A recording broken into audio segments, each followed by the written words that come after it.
경찰의 헬로윈 행사 정보 보고서가 삭제된 정황과 관련해 수사를 받던 서울 용산경찰서 전 정보계장이 어제 숨진 채 발견됐습니다. 수사에 난항이 예상되는 가운데 일선 경찰과 소방에서는 경찰청 특별수사본부의 수사가 아랫선에만 집중된다는 비판이 들끓고 있습니다. 취재기자 연결해서 알아보겠습니다. 안동준 기자. 네, 사회일부입니다. 네. 용산경찰서 전 정보계장은 극단적인 선택을 한 걸로 추정되고 있다고요? 네, 어제 낮 12시 40분쯤 서울 용산경찰서 전 정보계장 정모 씨가 자택에서 숨진 채 발견됐습니다. 경찰청 특별수사본부는 헬로윈에 인파가 몰릴 거라는 내용이 담긴 경찰 정보보고서가 삭제된 의혹을 조사하고 있는데요.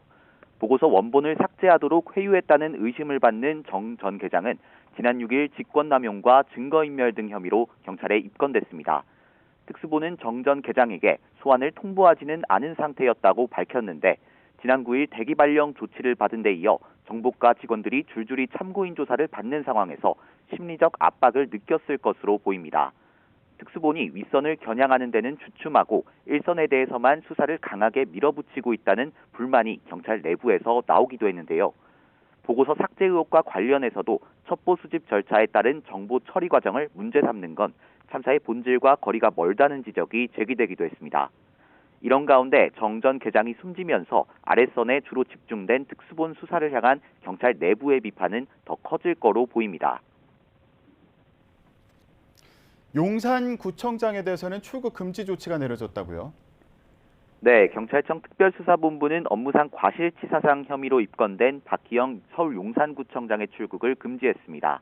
경찰은 박 구청장이 헬로윈에 앞서 세 차례 진행된 안전대책회의에 한 번도 참석하지 않는 등 사전 대비를 소홀히 했다고 의심하고 있습니다. 앞서 특수본은 용산구 공무원들을 이틀 연속 참고인으로 불러 관련 의혹들에 대해 사실관계를 조사했는데요. 더 윗선인 행정안전부와 서울시 수사에 대해서는 법리를 검토하고 있다는 원론적 입장을 유지하고 있습니다. 이런 가운데 어제 서울시 안전지원과장 A씨도 자택에서 숨진 채 발견됐습니다. 이와 관련해 서울시는 A씨가 소속된 부서가 이태원 참사와는 관련이 없다고 해명했습니다. 또 경찰청 특별수사본부도 A씨와 관련 부서를 소환 대상에 포함하지는 않았던 거로 알려졌습니다. 지금까지 사회 일부에서 전해드렸습니다.